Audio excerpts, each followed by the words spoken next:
Libercast presenta una producción de Libertópolis, donde nuestra misión es promover un mundo de personas libres y responsables en búsqueda de su felicidad. Creamos valor innovando, analizando y transmitiendo información e ideas. Día a día encontrarás los episodios de las emisiones correspondientes a nuestros programas. Contravía, todo a pulmón. Contravía por la tarde, más negocios y Liberviernes.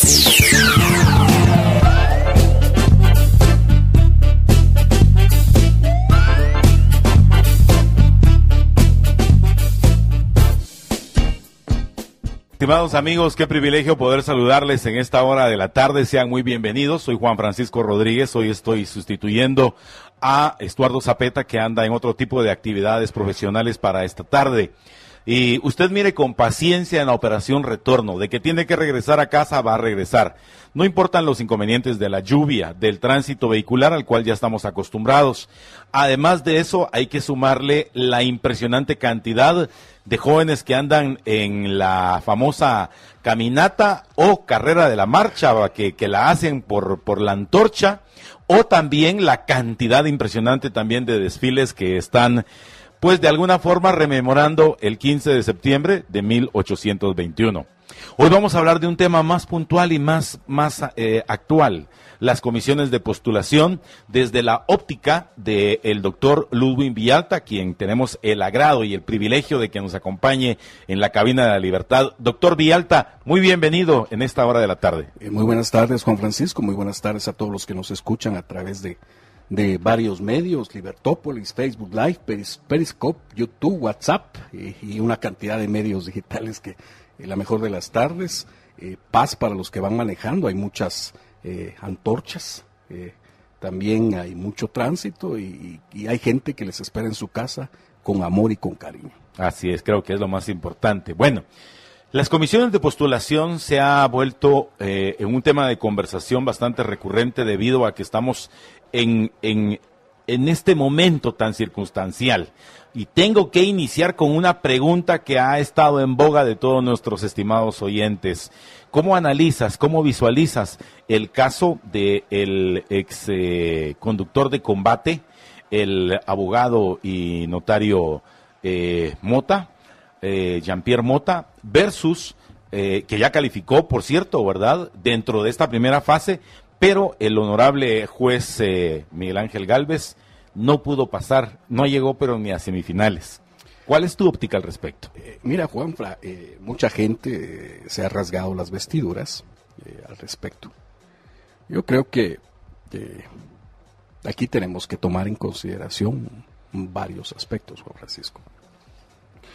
Uno de estos aspectos es de que efectivamente hay requisitos de forma y hay requisitos de fondo. Los requisitos de fondo son muy importantes, muy fundamentales, es lo que lleva el contenido.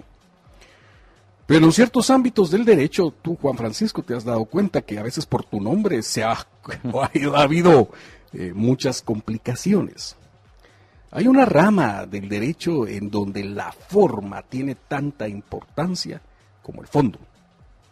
Esta rama del derecho tiene que ver con lo que respecta al notario. Es decir, el notario es un funcionario público que da fe de la legalidad, de la veracidad de lo que en un instrumento público se establece. Es decir, que nosotros los mortales los tenemos fe, pero el notario no solo tiene fe, sino que su fe es pública. Y los requisitos de los instrumentos públicos que él facciona, que él suscribe, tiene que cumplir a cabalidad con todos los requisitos legales. Si no se cumplen con todos los requisitos legales, Juanfra, pierde su eficacia, pierde su validez. Es decir, que puede ser nulo. Es decir, tiene que cumplir con todas las características establecidas de fondo y forma. Si, por ejemplo, tú obvias un impuesto en un acta notarial, que sea de 50 centavos, por ejemplo, Juanfra, esa acta pierde o carece de esa eficacia y esa validez. Por ejemplo, un instrumento público que al notario se le ha olvidado colocar el ante mí. Todo el contenido de forma y fondo está bien, pero obvio el ante mí. Y ese instrumento público carece de validez. Es más, hay notarios donde se les olvida, firman y se les olvida colocar el sello. Y eso puede ser enmendable, Juanfra, el sello. Pero cuando tú ya lo presentas a un ordenamiento administrativo, eso ya no tiene validez. Aún haya sido Juan Pérez de los Palotes, o sea, uno de los más connotables o el mismo hombre más virtuoso, si no cumple con esos requisitos de fondo y de forma, el instrumento público carece de validez. Ahora, con este señor Jean-Pierre, yo no lo conozco, bueno, sí lo conozco, creo que fue fiscal del Ministerio Público en Villanueva. Yo capacité en el Ministerio Público hace cantidad de años, creo que tuve la oportunidad de conocerlo ahí. Pero él, independientemente de saber sus cualidades morales, sus cualidades intelectuales, sus méritos académicos, pues hasta el día de hoy él cumplió con los requisitos. En este caso, no sé si le faltó un timbre, no sé si le faltó un sello, no sé si colocaron mal el nombre, Juanfra. Y eso genera poca eficacia del instrumento público. Por eso, en las comisiones de postulación hay cantidad de personas que han sido rechazadas porque sus expedientes lo hicieron a la carrera. Y en esos expedientes tiene que ser uno bastante acucioso.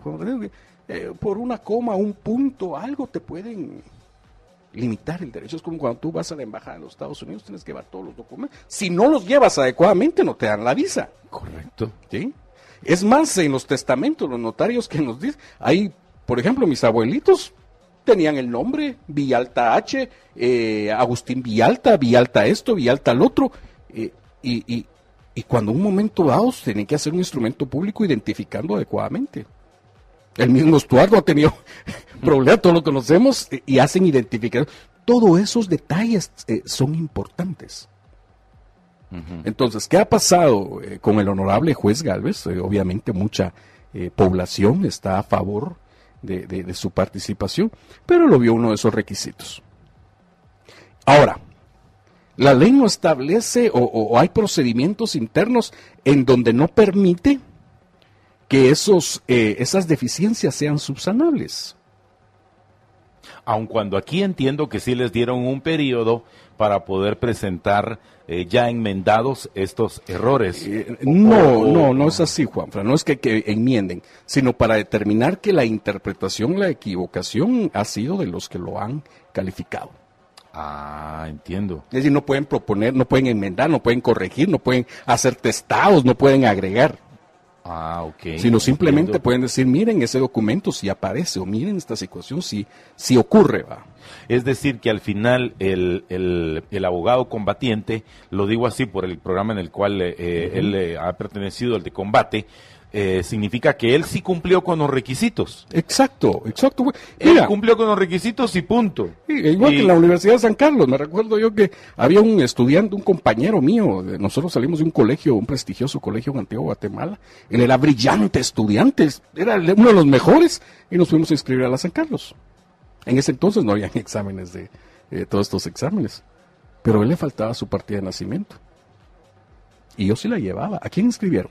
A quien llevaba. Sí. Obviamente él tuvo que esperar un extemporáneo, una situación, por esta situación. Es decir, cuando te piden a ti los requisitos, tú tienes que cumplirlos. Ahora, otro punto de vista es si nosotros no somos estamos muy pegados a la tramitología, es decir, que nos volvemos hasta muy burocráticos y que entonces todo tiene que irse con un sello, con una firma, con un visto bueno, con un cheque, con etcétera, etcétera.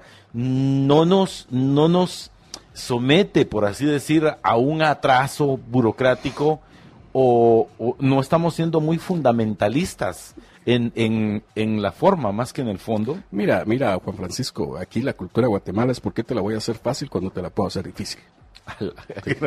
Y eso se dan todo. Vas al banco y tu DPI, tu huella digital y ahora hasta optometría. O sea, y es tu mismo dinero, tú vas a pedirlo. Es mi dinero. Y como cuesta que te lo den y hasta cuando vas a cambiar un cheque, la primera cara que te ven es este cheque es falso hasta que se demuestre, se corrobore. O sea, y es un trámite colas y colas y... Bueno, tú vas a la SAT, te dan el nombre y los cuadritos para llenar tu nombre y a veces se te olvida. Y a veces te dice primer apellido o primer nombre y tú te confundes otro papel a gastar 10 quetzales. O uno deja un espacio creyendo de que hay espacios y ya no puedes completar tu apellido, peor si es largo. Rodríguez. Exactamente. Y te dificulta, y todo es un trámite, pero eso es parte de la cultura general. Ahora, en instrumentos públicos esto es más que delicado, Juan Francisco. Es, por ejemplo, tú vas a hacer un instrumento público, una escritura pública, los datos tienen que ser sumamente exactos. Si no son exactos, tu documento no tiene la eficacia ni la validez pertinente. Y en estos casos dijeron, estos son los requisitos, y seguramente yo comprendo, yo aprecio mucho al honorable juez Gálvez. De hecho, en muchas de las resoluciones él ha citado en mis libros. Pero ahí le faltó. Obvio, ha de haber faltado un timbrito de 50 centavos. Es decir, por 50 centavos se pierden herencias. A la gran, mira qué tremendo lo que me estás diciendo, qué terrible para quienes sufren de esto.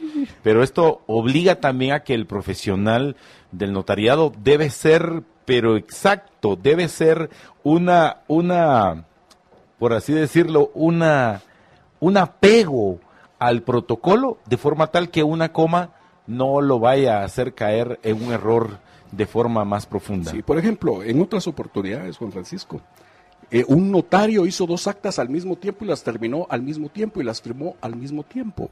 No puede ser posible. Era imposible, entonces se eliminaron esas 2 actas. En sí mismas quedaron... Era imposible, el principio lógico es que no se pueden hacer 2 cosas al mismo tiempo. Y todas esas cuestiones deben ser muy puntuales y deben ser muy analizadas.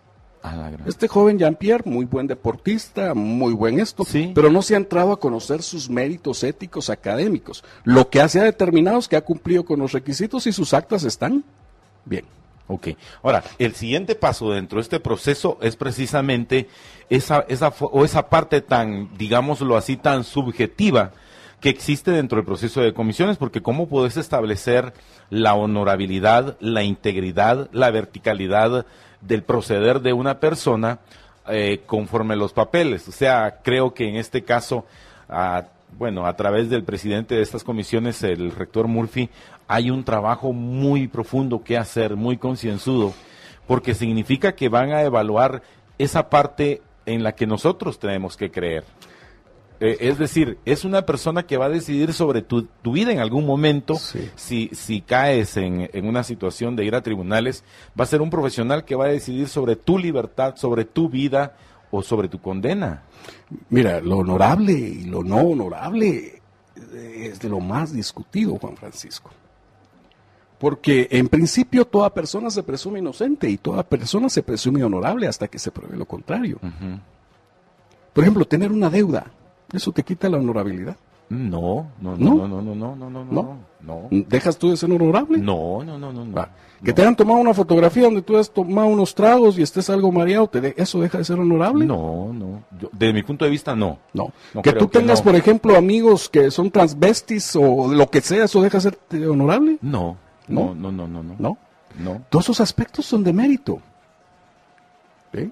Es decir, son aspectos muy subjetivos.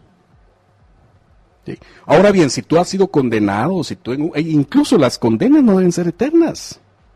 Por ejemplo, a un notario, a un abogado se le condenó hace 20 años por un abandono de defensa, se enfermó y no presentó la excusa, y eso no puede rehabilitarse en el colegio de abogados, esa pena es eterna.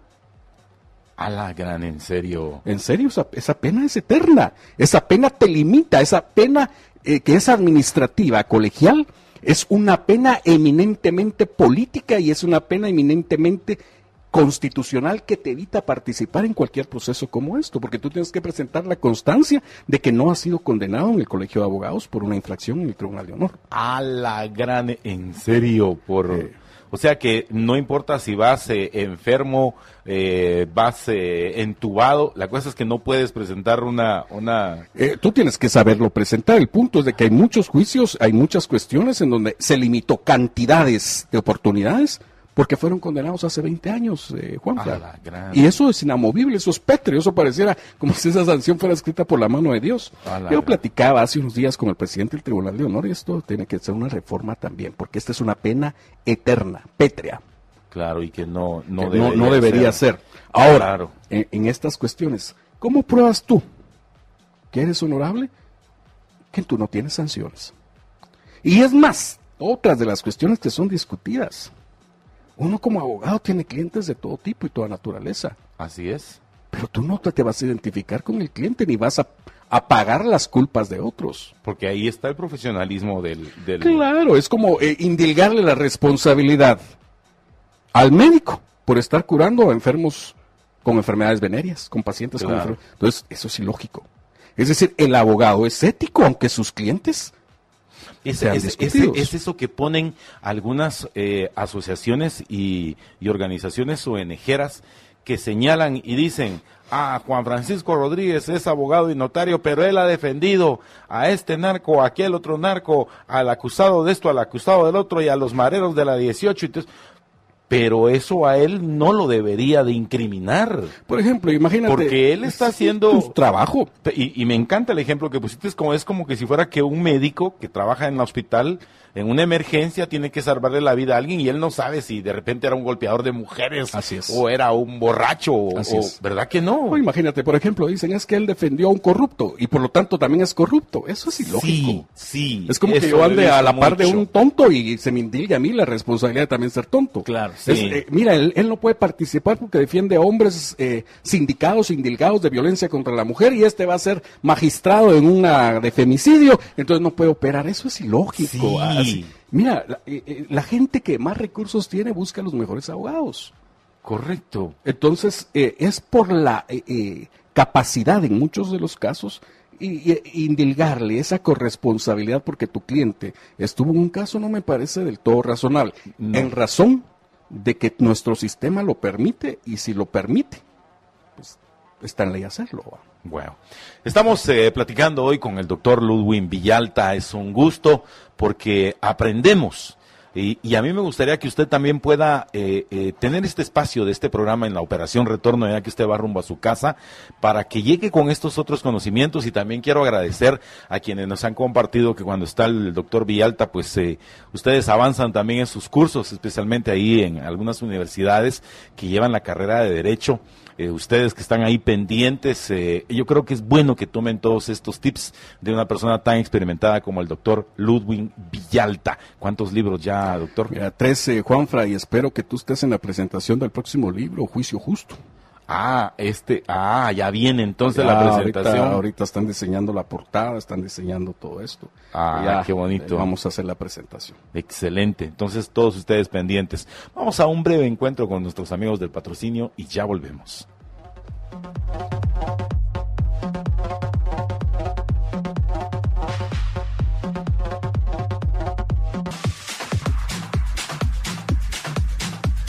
Estamos de vuelta compartiendo con el doctor Ludwig Villalta y mire, con una buena noticia, ya viene otra de sus producciones literarias que sirven en muchas universidades como libros de texto, pero también en el caso de Estuardo Zapeta, que ahora también está sacando un curso muy especial sobre derecho, también se han convertido en libros de cabecera, porque yo creo que quienes queremos de alguna manera conocer más a profundidad el derecho tenemos que tener la referencia de tus libros. Así que muy bien por ti, excelente. Muchas gracias. Estamos platicando de las comisiones de postulación y vemos los casos extremos que se dan en Guatemala y lo difícil que es juzgar la honorabilidad.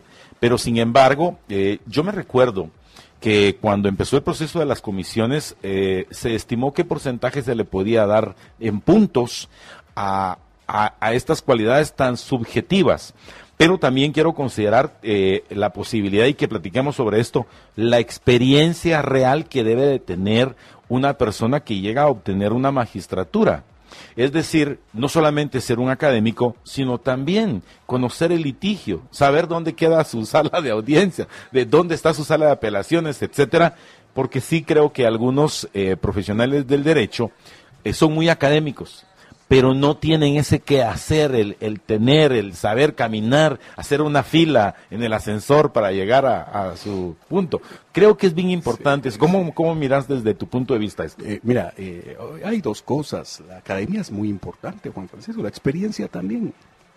Ahora, los problemas de litigio, del qué hacer, esos son problemas estructurales, son problemas. Me recuerdo yo que eso lo discutí hace poco en un congreso en Derecho Garantista que tuvimos en Quetzaltenango. La cuestión también de los baños, Juan Francisco. Ejercer la defensa con la vejiga llena es imposible. No. Le pides permiso a la jueza y bajas desde el 17 nivel hasta el sótano lleno de mareros. Tú tienes que salir a buscar un restaurante, ir al baño, y comprar algo, traerlo, irte. Imagínate. No, pero eso, empecemos. Estás en el 17. Primero que el ascensorista llegue. Exacto. Y que haya espacio. Yo he sido testigo de personas que hacen fila de hasta 30, 40 minutos para poder entrar a un ascensor. Sí. Porque ahí sí es ordenado hasta cierto punto, pero yo nunca he encontrado en la torre de tribunales un ascensor a donde llegue, presione, me abren, ingrese y llegue. Nunca. Claro, nunca. O sea, la Corte Interamericana dice que el Estado debe proveer todas las circunstancias de acuerdo para ejercer adecuadamente la defensa, y los sanitarios es clave. Uno tiene que andar suplicándole que le presten una llave, claro, ir bajando, y de repente tú bajas al baño y a veces las condiciones higiénicas del sanitario no son las óptimas. Entonces tú tienes y esto es la realidad guatemalteca. Claro. Y en los casos en los cuales hasta donde entiendo, tú no puedes llegar tarde a una audiencia. Dios me guarde, que te dicen a las 8, mire, fíjese que voy a llegar como a las 9:15, le dice a la jueza que me espere, ¿verdad? Sí. No se puede. Pero sin embargo, los procesos a veces son de 10, 12 horas. Sí. Y obviamente uno tiene una necesidad, y aparte y no solamente eso, de encontrar un sanitario, alimentarte. Tuve en San Marcos un debate, Juan Francisco, y el juez no nos dejó para almorzar. Hasta que yo dije, bueno, luego una de las fiscales estaba dando lactancia. Y como el juez quería terminarla, ella a las 3, 4 de la tarde terminaba su turno, quería ir con su hijo. Y el juez dijo que no, y ella se paró y dijo, lo siento, yo tengo responsabilidad con mi hijo y yo me tengo que retirar. Aunque sea abandono de esto, mi responsabilidad es de un hijo. Y se armó un incidente y el juez lo suspendió. Pero hay jueces que, olvídate, hay casos en donde no termina. Todo esto es lo bonito de la práctica. A veces uno se enamora de sus teorías y en las prácticas son otras cuestiones. Uh-huh. Pero hay algo clave, Juan Francisco.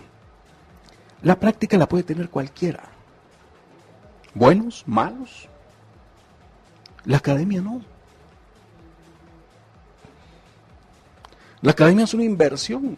Por supuesto. Y a veces no solo a nivel nacional, sino internacional. Y desmeritar la academia donde a ti te ha costado, donde tú has invertido, es como demeritar el esfuerzo, el sacrificio, la lectura y la dedicación que tú le haces a tu profesión. Claro. Y tú dices, me interesa más porque sabe bien tramitar las cosas, que que ha tenido 7, 8 doctorados. Interesante. Adquiere sobre todo sabiduría, porque el conocimiento vale más que el oro y la plata, nos recuerdan las Sagradas Escrituras. Claro. Vale más que el oro y la plata, o sea que quien tiene conocimiento tiene una riqueza incomparable. Pero en este sentido, ¿pesará a la hora de hacer una elección alguien que pueda presentar 1 o 2 o hasta 3 doctorados? Porque hay de verdaderas eminencias. Recién conocí a un profesional que su primera vocación fue la medicina, que ya de por sí en Guatemala la medicina es de full time, y en la medicina decide que también quiere ejercer la abogacía y el notariado, y también tiene su segunda licenciatura como abogado y litiga. Y yo le digo, ¿cómo le hace? O sea, es impresionante. Pero ¿esto suma o no suma al final? Debería de sumar, Juan Francisco. Los cánones que colocaron y que consignaron para la valoración, yo no estoy tan de acuerdo en esos cánones. Le dan más prioridad a la experiencia, pero obviamente no sé si es buena experiencia o mala experiencia, pero es experiencia. Sí, porque yo puedo acreditar 10 años de experiencia. Pero es la misma experiencia y una mala experiencia. Exacto. Ya si fue buena o mala va a depender del ejercicio que yo profesionalmente realicé. Entonces dicen, bueno, si usted es 10 años como magistrado, tiene más experiencia, aunque no tenga ninguna universidad, no tiene maestría. Lógica. Es la lógica. Entonces demeritamos las maestrías, los doctorados, y le damos valores a los que ya han estado en esas salas, en esas cuestiones. Ahí hay un poquito de sesgo entonces. Exactamente. Porque pareciera favorecer a quienes ya vienen o que pudieron ser amigos, colegas o que ya se conocen. Así es. Para que sigan en una determinada posición. Exactamente. Entonces venimos tus 7 doctorados, tus 8 doctorados, que tus maestrías no valen ante los 5 años que ya internacionales. A los 5 años de experiencia que ha tenido, la gente se quejaba. Por supuesto, y con justa razón. Exactamente. A la que difícil. Bueno, ahora, otro elemento importante, y no sé cómo lo podés explicar a nuestra audiencia, el tema de la edad. Y regresamos de nueva cuenta al caso de algunos jóvenes profesionales que sí acreditan una determinada cantidad de años, pero en sí mismos son bastante jóvenes porque terminaron sus estudios diversificados, la misma universidad, tuvieron la oportunidad quizá no de trabajar y estudiar, sino que de dedicarse al estudio, y ya a los 26, 27 años ya pueden acreditar experiencia y estudios. ¿Cómo visualizas eso versus una persona, digamos, un estándar de 45 años, 40, 45 años de un profesional que tiene la misma experiencia, pero con 20 años más que los millennials, ¿verdad? Los abogados millennials? Mira, Juanfra, esto tiene que ver muchas de las cuestiones. Por ejemplo, la ley establece 35 años de edad mínima para poder ser magistrado sala y 5 años para poder ser en el ejercicio profesional, eso lo dicen los parámetros constitucionales. Ser abogado de origen y ser abogado guatemalteco, creo que son los requisitos. Las universidades, Juan Francisco, para ser abogado en Guatemala te necesitas de 10 a 15 años. Perdona que difiera en ese sentido, pero hay ahora universidades que te ofrecen la nivelación, ¿verdad? Claro. No terminaste tu carrera en la universidad estatal. Tú cierras en 5 años, 6 años cierras, 5 años, haces tu práctica. Bueno, yo no sé si ahorita ya se quitó la práctica. Haces tu práctica, haces tu primer examen privado, tu segundo examen privado, haces tu tesis, el trámite de graduación y el trámite de ser de abogado para poder registrarte. Lo haces en tiempo exacto. 7 años, pero en tiempo récord, con los trámites burocráticos, la cantidad de expedientes, te vas haciendo 10 años. Traves problemas o circunstancias, te vas haciendo en 12 años. ¿Sí? Entonces, no es fácil ser abogado guatemalteco. Y muchas de las escuelas de derecho sacan abogados, pero con la falencia particular que a la hora de la práctica es importante. Uh-huh. Porque obvian las prácticas profesionales. Y es una práctica donde aprendes, como que el médico que no va a hospitales. ¿Cómo, verdad? Es como abogado que no va a audiencias. Sí. ¿Me comprende? Sí, entonces te quitan las audiencias, te das en un tallercito, pero tú pierdes ese contacto. Es como que si eres cirujano y no vas a las operaciones. Ya es como hacerlo de una manera virtual, digamos, ¿verdad? Claro. Sumado a la tesis es un punto fundamental de investigación. Es un punto donde se te ve tu capacidad analítica y argumentativa y tu capacidad de investigación. Hoy hay hechos de que quieren hacer tesis grupales o monografías, o tesinas, desmeritan mucho eso. O sea, los 15 años para ser abogado, ejercicio profesional, y 5 años y 35 años de edad, están calculando el constitucionalista que el abogado guatemalteco se gradúa después de los 30 años o de los 30 años. Ok. Yo recuerdo en los Estados Unidos, no cualquier persona puede ser abogado, porque primero, aparte de su vocación, etcétera, tiene que ser una persona que pueda sostener la carrera. Aquí, pues, por diferentes circunstancias, especialmente en la Universidad Estatal, pues el costo es un poco menor a como se da en otros países de otras culturas. Pero aquí es, por así decirlo, entrecomillado, más accesible poder optar por la carrera de Derecho. En Estados Unidos es carísimo. ahí sí que carísimo optar por una carrera No de derecho, contra. Es que ¿verdad? mira, y la carrera de Derecho en la San Carlos es una de las más caras. Y no porque lo pague el joven que se mete, lo paga el pueblo de Guatemala. Correcto. Entonces una carrera importante y es cara. Sumado a la cantidad de cursos que hay, sumado a que Estuardo va a ser brillante abogado, porque para ser abogado no solo se necesita saber de derecho, Juan Francisco. Sino tener otras Tener líneas de un bagaje investigación. cultural, que eso te lo va a dar la vida y te lo va a dar todo esto. Llevas un caso bancario, te metes a aprender el sistema bancario, financiero y crediticio. Te metes un caso de violencia contra la mujer, ves todas las relaciones desiguales de poder. Te metes en un homicidio, ves cuestiones de bala, de armas, de escenarios de crimen, de evidencia. O sea, el abogado tiene que tener una habilidad de conocimientos generales, y cada vez la carrera de Derecho, la gente piensa que es más barata, pero es la que más se tarda para salir. Correcto. Esto incidirá en que un alto porcentaje de los profesionales que ejercen la justicia, imparten la justicia en el organismo judicial, son graduados de la universidad estatal, que no ha hecho tanta mella todavía a otras universidades, digamos Landívar, Marroquín, de poder permear el sistema del organismo judicial, y que siga siendo la universidad estatal la que es la mayor proveedora de profesionales dentro del OJ. Yo he trabajado en la Escuela de Estudios Judiciales, le he dado clases a jueces, muchos años he estado. Yo me di un fenómeno, la gran mayoría son abogados de San Carlos. La otra viene de la Mariano Gálvez, la otra de la Landívar, y ahí poco a poco se va matizando. Marroquín muy poco. Y estas nuevas universidades cada vez se van incursionando al área judicial.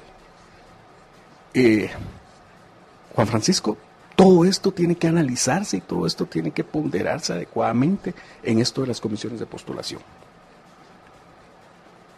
Y a mi parecer, 800 expedientes, analizarlos en menos de 15 días. Es una tarea titánica. Es una tarea ya difícil. 220 y algo. Para salas de apelaciones, sí, 239. 239. Para esos 200 y algo, elegir a 22 para ser Corte Suprema de Justicia. Ahí sí es palabra mayor. Palabra mayor. Correcto. Todas estas decisiones van a concluir a una cuestión, que esta decisión va a ser político, Juan Francisco. Uh-huh. Es una decisión política. Y particularmente, y yo creo que todo esto de las comisiones de postulación se han obviado. Muchos periodistas, muchos han obviado todo este análisis. Y esto es sumamente importante para Guatemala. Es mucho más importante, creo yo, que las elecciones presidenciales y diputados. Correcto. Pero ha pasado muy desapercibido. Inadvertido, ha pasado muy inadvertido. Correcto. Y en manos de los jueces estamos. Sí, querramos o no, en manos de los jueces estamos. Palabras sabias, me parece. Bueno, estamos finalizando nuestro segundo bloque. Ya al regreso venimos con las inquietudes que ustedes también han planteado, pero no sin antes recordarle que es importante samborizar. Usted debe samborizar. ¿Y qué es samborizar? Samborizar es imprimirle su propio estilo a sus espacios. Imagínense qué bonito, un nuevo azulejo, interiores, exteriores, deslizantes, antideslizantes, semi-antideslizantes, etcétera, para darle a cada toque, a cada ambiente, una personalidad especial. Su personalidad, por supuesto. En Samboro, tiene que visitar las tiendas Samboro, pisos, azulejos, fachaletas de la mejor calidad, y además es ese toque europeo. El lugar donde usted vive o trabaja debe ser samborizado. Ya volvemos.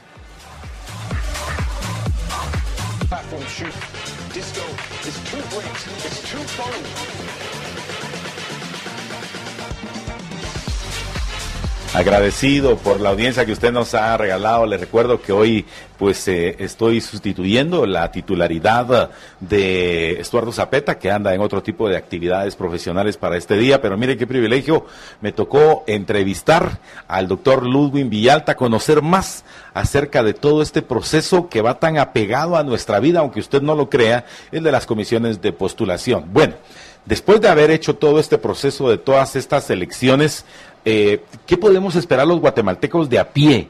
¿Podemos creer que en tanto haya nuevos magistrados, tanto en las salas de apelaciones como en la Corte Suprema de Justicia, se le pueda dar un giro a este sistema, o mientras que estemos en el mismo sistema va a dar lo mismo Chana que Juana de magistrados?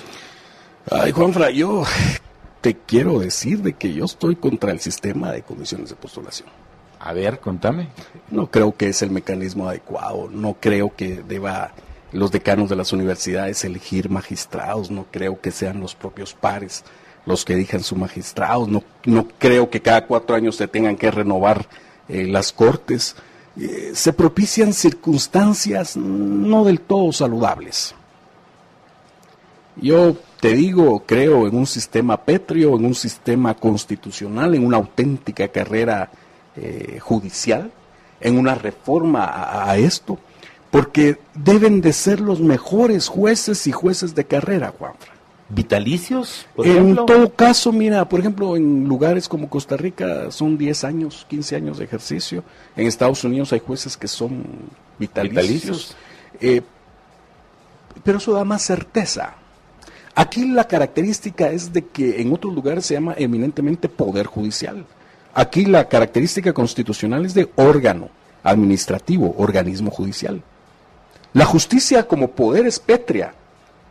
La justicia como órgano es un servicio y una función.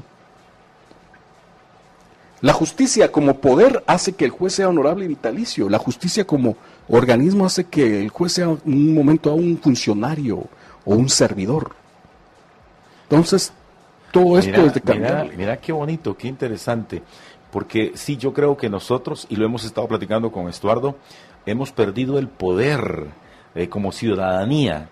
Y en el caso de lo que acabas de decir, tenía rato de no oír el poder judicial. Lo he oído, y lo digo como el organismo judicial, al punto de considerarlos nada más como un operador de justicia, un tramitador que tiene que hacer una impartición, pero no alguien que tenga o que sustente en sí mismo, per se, el poder judicial en un Estado de Derecho. Me parece interesante. Ahora, pero esto que viene en contraposición de los que sí creen en las comisiones, respecto a que lo que algunas veces hace es empoderar a ciertas figuras que no necesariamente son positivas, sino por el contrario nocivas para el propio sistema. O nos tenemos que arriesgar, no la tenemos que jugar. O sea, aquí tiene que hacer adecuadamente una reestructura y una reingeniería de la carrera judicial. Para ser fiscal se necesita vocación. Para ser juez se necesita vocación de carrera. Para ser magistrado tienes que ser impecable. Oíme esto. El magistrado viene de magíster, del maestro de la ley. Los auténticos magistrados son doctores y profesores de derecho de las mejores universidades que imparten cátedra a través del magisterio de la justicia. Por eso eran magistrados. Sí, sí. Es decir, es lo mejor de la academia y lo mejor de las universidades, porque cada una de sus resoluciones son cátedras, son análisis de estudio. Entonces, ¿cómo opera esto? Opera de que hay muy pocos académicos reales y auténticos en este sistema.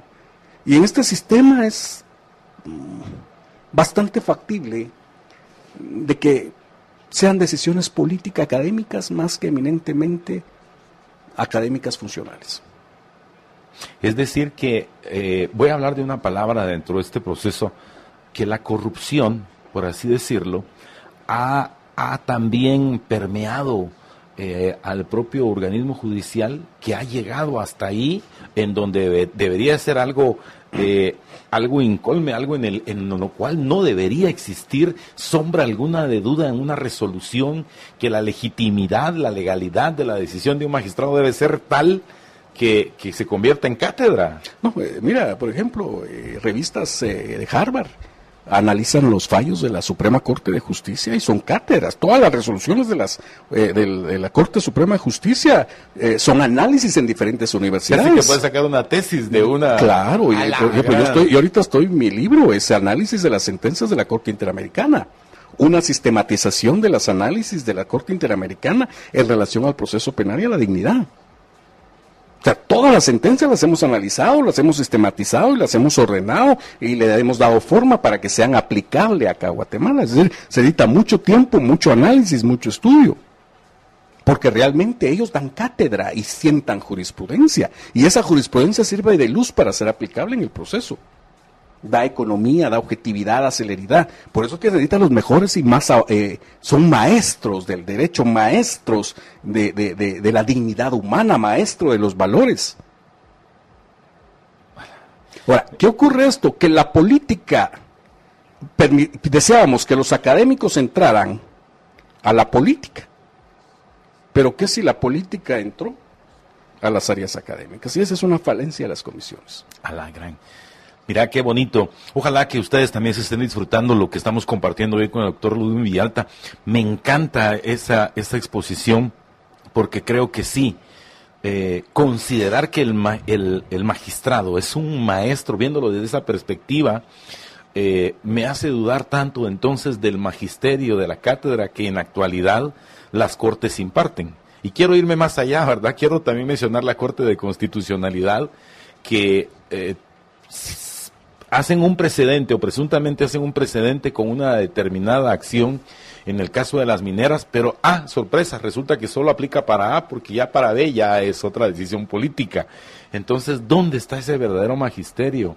Malaya, tal vez aquellas cortes de Paminondas, de otras personas que en su momento quizá sí sabían lo que estás diciendo. Y mi pregunta es, ¿cuántos de los que han aplicado como postulantes conocen lo que estás diciendo, saben lo que estás diciendo, viven lo que estás diciendo? Lo que pasa es que esto se volvió político, Juan Francisco. Esto desde que tú miras, ¿quiénes integran las comisiones?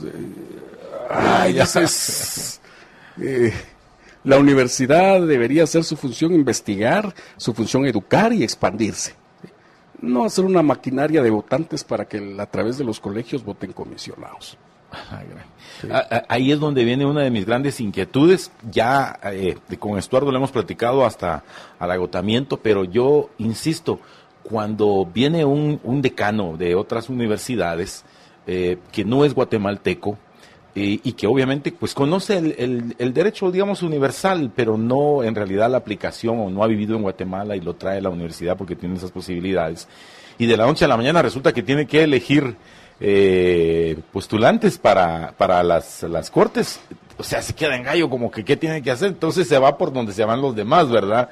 Entonces siento yo que ahí nos falta, no sé si necesariamente coincidir contigo en el sentido que habría que eliminar las comisiones de postulación, sino considerar en reestructurarla para que esa búsqueda de los mejores caiga en las manos de los honorables, porque si no lo que estamos haciendo es buscando pues lo que se puede salvar, ¿verdad? Y lo que puede sacar la tarea, porque no hemos pensado en sentar cátedra jurídica, sino que hemos pensado nada más en cómo eficientar un sistema, un procedimiento administrativo.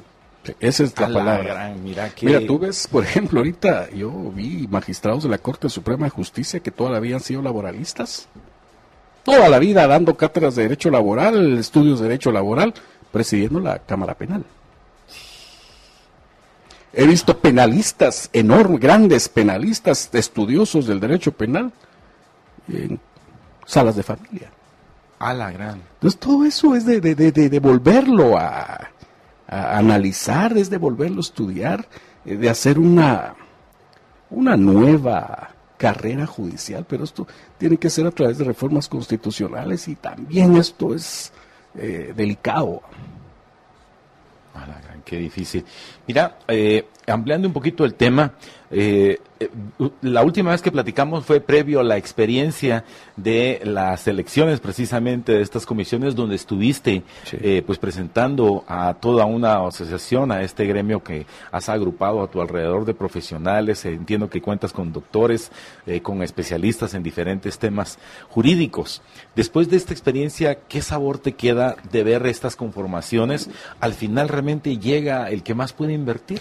Sí, a mí yo estoy feliz, tengo gente brillante, tenemos gente inteligente, muchos doctores, constitucionalistas, civilistas, laboralistas, gente brillante, gente muy, muy capaz. Y yo creo que el colegio está bien representado organizativamente y grupalmente, pero estas elecciones en comisiones son tan millonarias como las comisiones, como las de diputación, como las de alcalde. Los intereses que se manejan son intereses multimillonarios, económica, más los intereses políticos, más los intereses de vida y los intereses de libertad que puedan tener. Esto va más allá. Lo que dan las comisiones es de que no se visualiza fondos, no se visualiza todas estas cuestiones. O sea, no dejan ver más allá no de... dejan ver más allá Pero sí, cuando uno llegaba al Parque de la Industria y te encontrabas con unas edecanes, pues muy profesionales, con sus atuendos, uno dice, esto no es de 20 ni de 30 quetzales, esto, o sea, daba a pensar que sí, es una inversión, como bien lo decís, millonaria, la que y a mí me terminan la pregunta, haciendo. ¿qué tiene que ver la edecán con la justicia? Sí, al final, ¿verdad? Bueno, pero uno se queda con aquellas situaciones y entonces pareciera que son manos que aún no conocemos las que manejan la justicia en Guatemala. Hay informes de informes. Juanfra, Impunity Watch hizo un informe, la Fundación MAC también hizo otro informe. Pero estos informes, en mi particular punto de vista, no son del todo certeros. Lo hacen desde una óptica subjetiva. Esto tiene que ser un análisis. Esto es cambiar las formas de juego. Esto es cambiar la forma, porque si algo es importante para todo Estado y para toda nación, hay que recordar que la columna vertebral del Estado de Derecho y la democracia es la justicia. Correcto. Si tenemos una justicia pobre, débil, enclenque, manipulable a través de comisiones, todo nuestro aparato estatal del Estado de Derecho y democrático no puede ser del todo adecuado. Ahora, la gran inquietud es si quienes ya forman parte de todo este andamiaje judicial a través del organismo judicial están en la disposición de acceder a un cambio o se han enquistado en ciertas posiciones de poder que lo que menos les interesa es el cambio. Y yo veo el caso de quien antes presidía el sindicato de trabajadores, secretario general, después verlo como diputado y siguiendo, o sea, sigue teniendo los mismos privilegios de cuando estaba en el organismo, al punto que su hijo es sorprendido en posesión de una arma que le pertenece al OJ, en un vehículo que le pertenece al OJ. Uno dice, ya cambió de posición, pero sigue con los beneficios que ha obtenido. ¿No se trata al final un poco de eso, de que las personas no quieren ese cambio? Los que siguen comiendo el poder, ellos siguen manteniéndose en el poder. Esto debe ser un overhaul, un cambio de sistema, pero desde la estructura constitucional.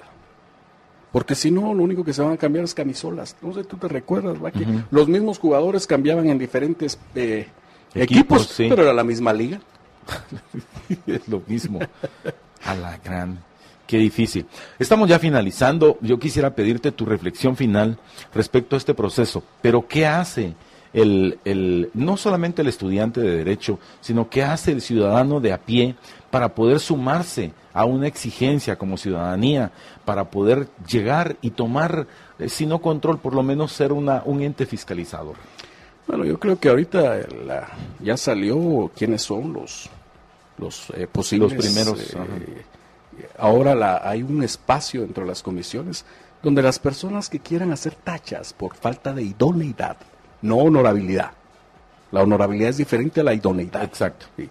Por falta de idoneidad o algunas circunstancias tienen que hacerlo. Ahí están los periódicos, ahí están las redes sociales, los nombres de los abogados. Si ustedes conocen a alguien que no llene las características de idoneidad, pueden hacer sus respectivas tachas ante la comisión.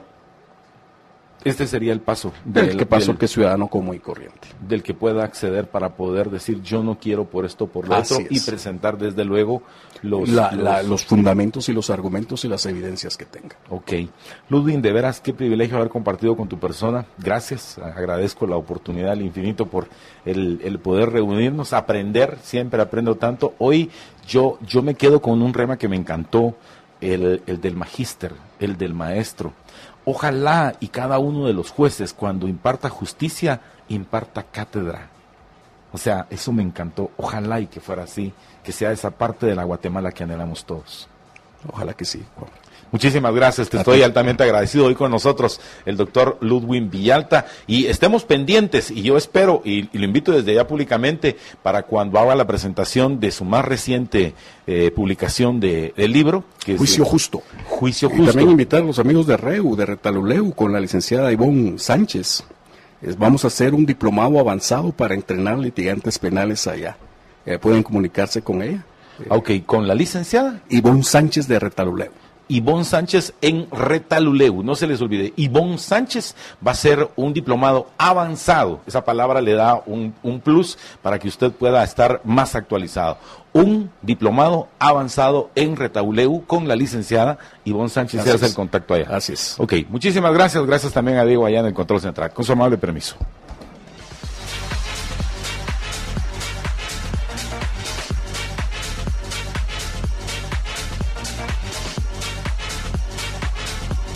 Libercast presentó una producción de Libertópolis. Recuerden que si quieren conocer más de nuestros programas, seguirnos en las diferentes redes sociales, o si quieren ver nuestros programas y conocer a nuestros conductores e invitados, pueden ingresar en www.libertopolis.com. Recuerda suscribirte y dejarnos 5 estrellas para que continuemos trabajando en producir más podcasts de tu interés. Libertópolis, ideas con valor.